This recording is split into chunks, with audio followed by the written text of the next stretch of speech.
My name is Sarah Winter, and I learned early in life that some families measure love in dollar signs. Growing up in the prestigious Winter family meant living under the constant pressure of expectations, not just about who you were, but more importantly, how much you were worth. I was always different from my cousins. While they chased corporate dreams and fought for positions in the family's investment firm, I saw a different path. Energy infrastructure fascinated me, the intricate systems that powered cities, the potential for sustainable solutions, the way everything connected. But in the Winter family, if you weren't in finance or real estate, you might as well not exist. Another crazy idea, Sarah, my cousin Marcus would say, his voice dripping with condescension whenever I tried to explain my passion for renewable energy. I suppose someone has to read electric meters for a living. The annual Winter family Christmas gathering was always a parade of wealth and achievements. This year was no different as we gathered at Uncle Philip's mansion, a sprawling estate that screamed old money and privilege. The 20-foot Christmas tree in the foyer dripped with ornaments worth more than most people's cars. Aunt Victoria stood by the fireplace, diamond tennis bracelet catching the light as she gestured with her wine glass. Did you hear about Marcus? Just closed a $50 million real estate deal. Following right in his father's footsteps, her eyes slid to me, sharp with disapproval. And Sarah, are you still doing that? What was it again? Something with power plants. I took a slow sip of wine, remembering the contracts sitting on my desk at home. Contracts they knew nothing about. Yes, Aunt Victoria, still working in energy. My cousin Olivia, fresh from her promotion to VP at Winter Investment Group, snickered.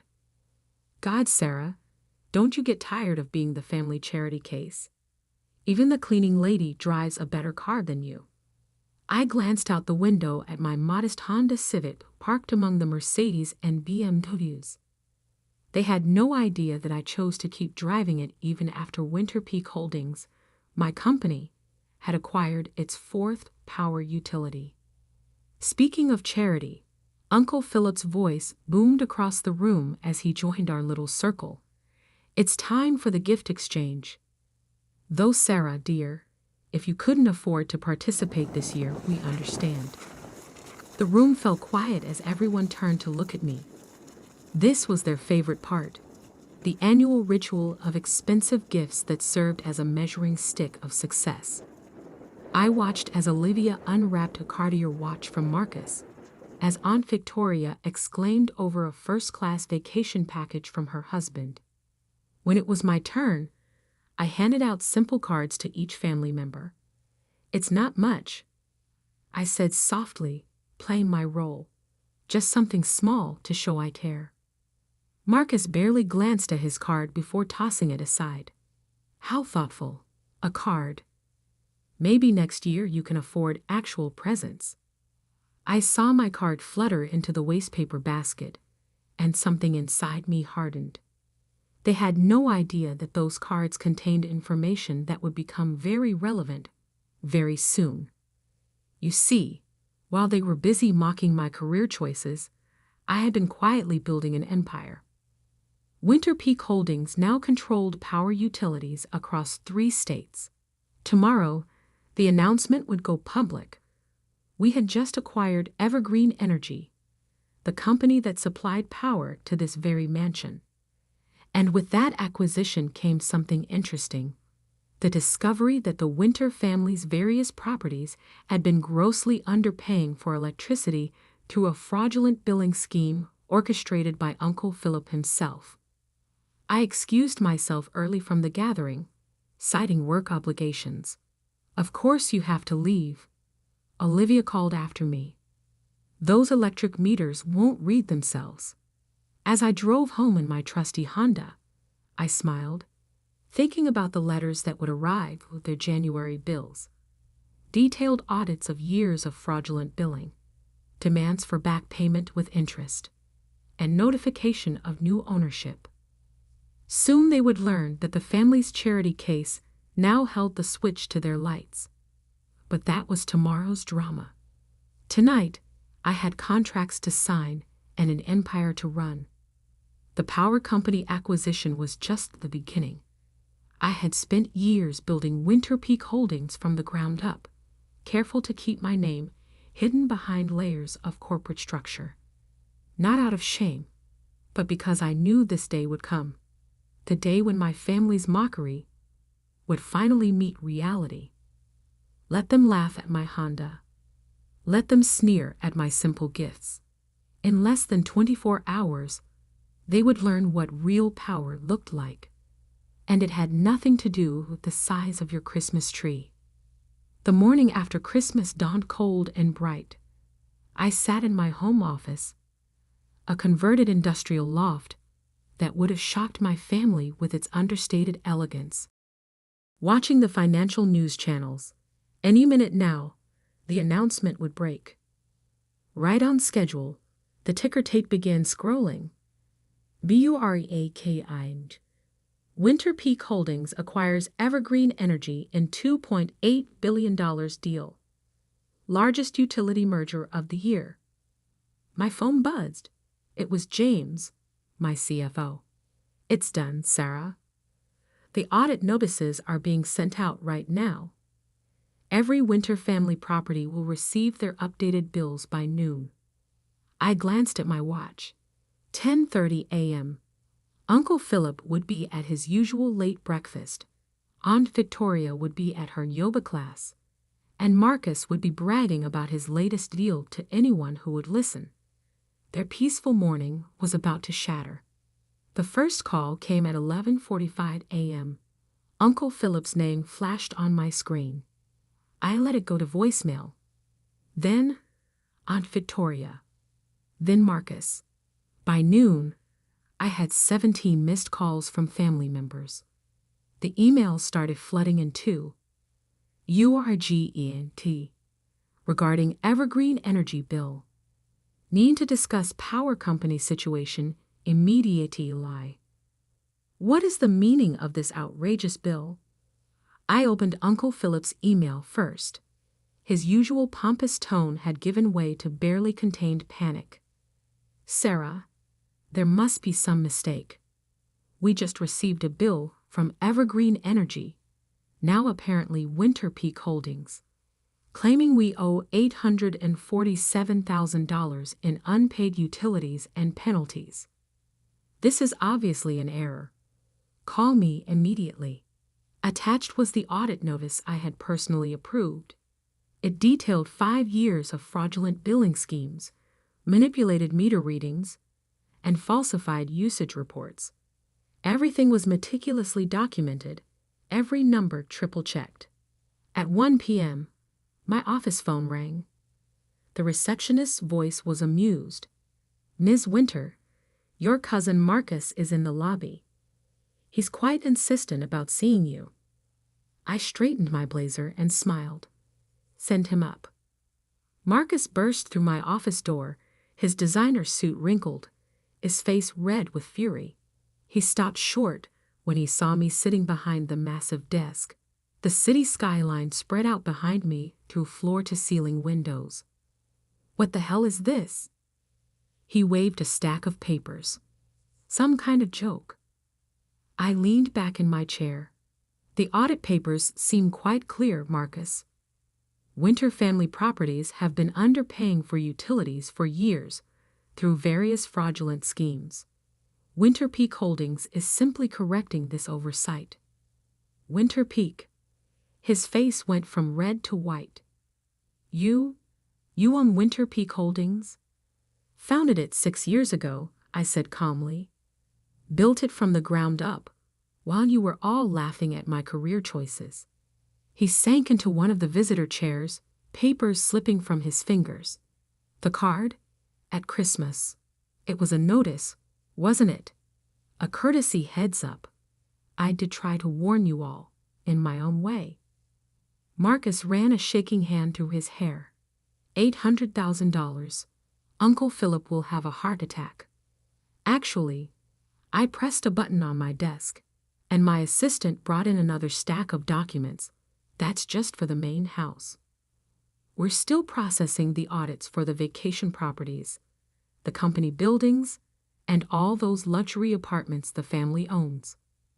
The color drained completely from Marcus's face. You can't do this. We're family. I stood up slowly, placing both hands on my desk. Family. Yesterday, I was the charity case who couldn't afford Christmas presents. The day before that, I was the embarrassment who chose energy over real estate. For years, I was the punchline to every family joke. I smiled, but there was no warmth in it. Funny how family only matters when you need something. What do you want? His voice was barely a whisper. Want? I don't want anything, Marcus. I'm simply running my company, enforcing contracts, collecting debts. You know, all those business principles Uncle Philip taught us.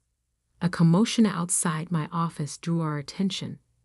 Through the glass walls, I could see Uncle Philip himself storming down the hallway, followed by a flustered security guard.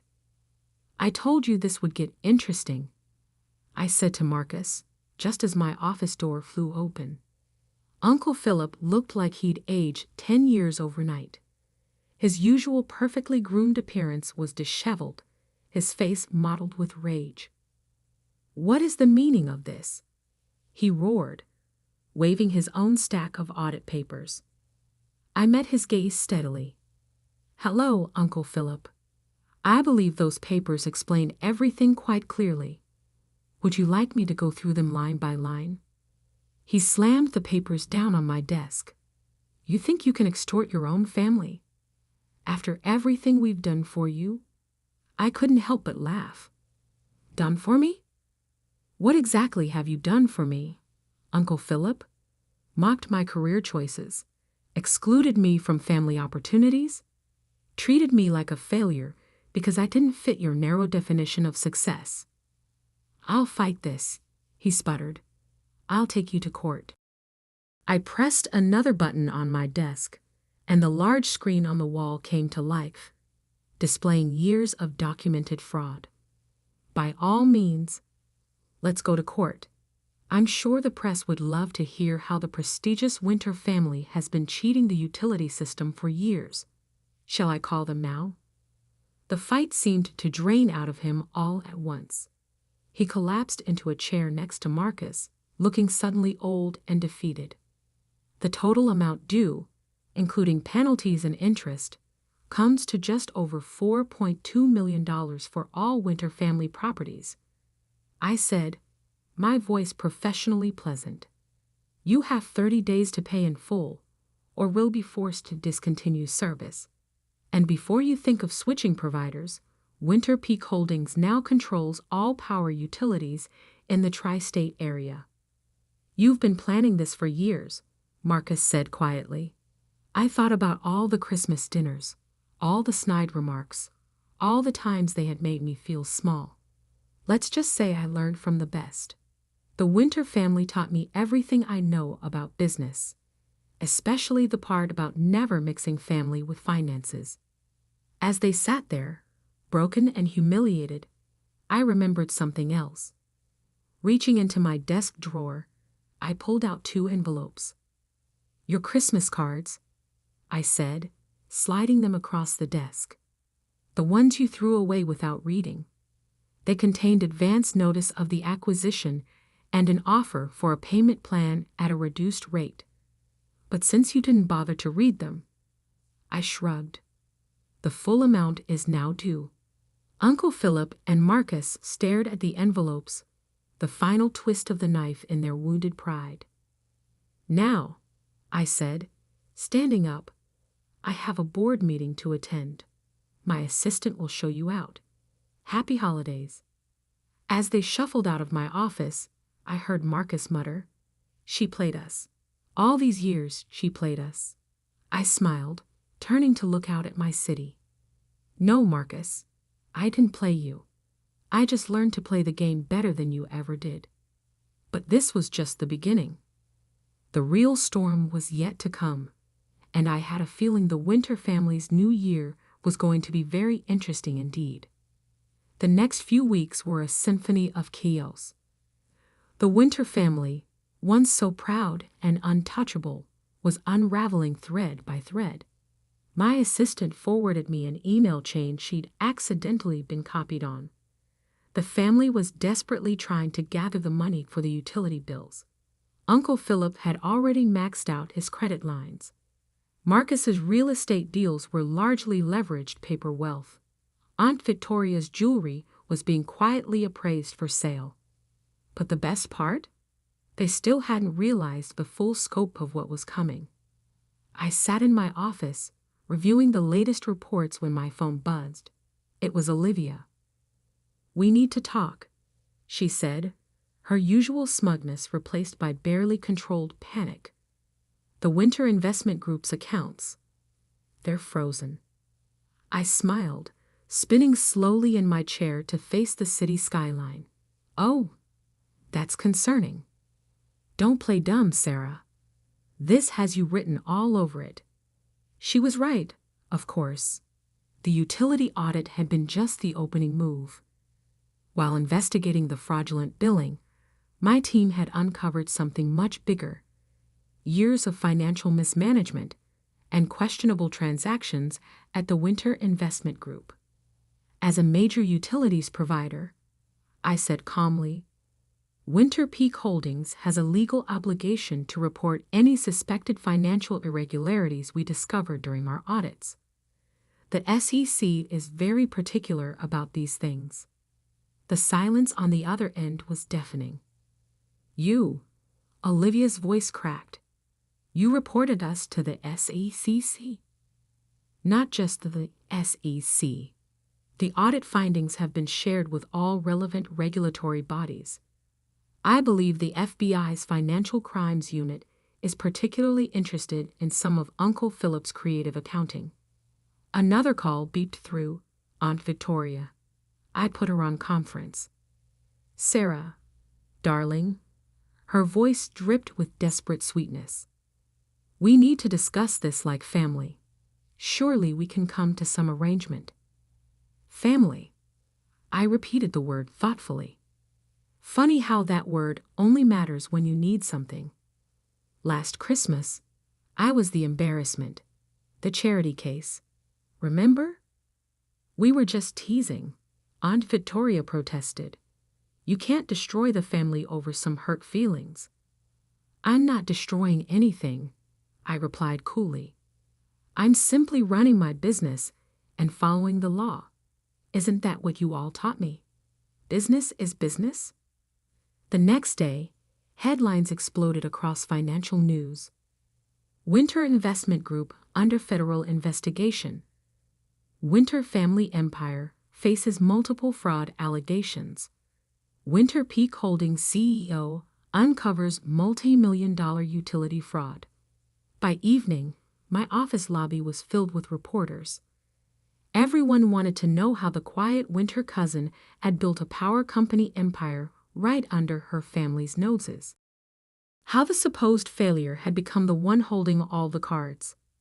I scheduled a press conference for the following morning. It was time to step fully into the light. The conference room was packed. Cameras flashed as I took the podium, dressed in a power suit that cost more than all the Christmas gifts my family had ever given me combined. "Good morning," I began, my voice clear and strong. "I'm Sarah Winter, CEO of Winter Peak Holdings. Today, I want to discuss our recent acquisition of Evergreen Energy and our commitment to corporate transparency and accountability." In the middle of my speech, I saw them slip into the back of the room: Uncle Philip, Aunt Victoria, Marcus, Olivia. Their faces were ashen as I detailed the fraud investigation, the SEC involvement, the complete restructuring of all Winter family business interests. After the conference, they cornered me in my office. "You've destroyed us," Uncle Philip said hoarsely. "The family name, The family name? I cut him off. The same name you said I was disgracing by working in energy? That name. What do you want? Marcus demanded. Name your price. I walked to my window, looking out at the city I now partially powered. I want you to understand something. Success isn't measured by how many people you can step on. Power isn't about who has the biggest house or the most expensive car. I turned back to face them. Real power is about building something meaningful, something that lasts. While you were all playing rich family politics, I was creating an empire that actually matters. So this is your revenge, Olivia whispered. No, I shook my head. This is justice. Every fraudulent dollar will be repaid. Every illegal scheme will be exposed. And the Winter family will learn that actions have consequences. I pressed a button on my desk, and security appeared at my door. Now, if you'll excuse me, I have a company to run. Oh, and don't forget, your utility bills are due next week. As they were escorted out, I saw something I'd never seen before in their eyes. Respect. Not the kind that comes from fear or money, but the kind that comes from being completely and utterly outplayed. The Winter family's power had always been built on appearances, on old money and older secrets. But real power? That comes from being underestimated, from being patient, from building something true while others laugh at your dreams. 1 year later, I hosted the family Christmas dinner in my penthouse apartment. The same relatives who once mocked my Honda now arrived in modest cars, their designer clothes replaced by department store brands. The Winter investment group had been dissolved. Uncle Philip was facing criminal charges, and the family fortune had been largely wiped out by fines and restitution payments. But something else had changed too. The smears were gone, replaced by genuine conversations. The boasting had given way to honest discussions about rebuilding, about learning from mistakes. As I stood at my window, watching the city lights twinkle, lights powered by my company, Olivia approached me. I never apologized, she said quietly, for all those years of everything. I smiled, thinking of that last Christmas when they'd called me poor. You know what the funny thing is? I never wanted their money or their approval. I just wanted them to see me, really see me. We see you now, she said softly. Yes, I agreed, watching my family gather around my Christmas tree, humbled but perhaps finally real. Yes, you do. I raised my glass, thinking about power, not the kind that flows through electrical lines, but the kind that flows through truth, through justice, through standing up for yourself, even when no one believes in you. Merry Christmas, I said to my chastened family. May your holidays be bright. After all, I smiled, remembering all those years of mockery. I'm the one keeping the lights on. My name is Sarah Winter, and I learned early in life that some families measure love in dollar signs. Growing up in the prestigious Winter family meant living under the constant pressure of expectations, not just about who you were, but more importantly, how much you were worth. I was always different from my cousins. While they chased corporate dreams and fought for positions in the family's investment firm, I saw a different path. Energy infrastructure fascinated me, the intricate systems that powered cities, the potential for sustainable solutions, the way everything connected. But in the Winter family, if you weren't in finance or real estate, you might as well not exist. Another crazy idea, Sarah, my cousin Marcus would say, his voice dripping with condescension whenever I tried to explain my passion for renewable energy. I suppose someone has to read electric meters for a living. The annual Winter family Christmas gathering was always a parade of wealth and achievements. This year was no different as we gathered at Uncle Philip's mansion, a sprawling estate that screamed old money and privilege.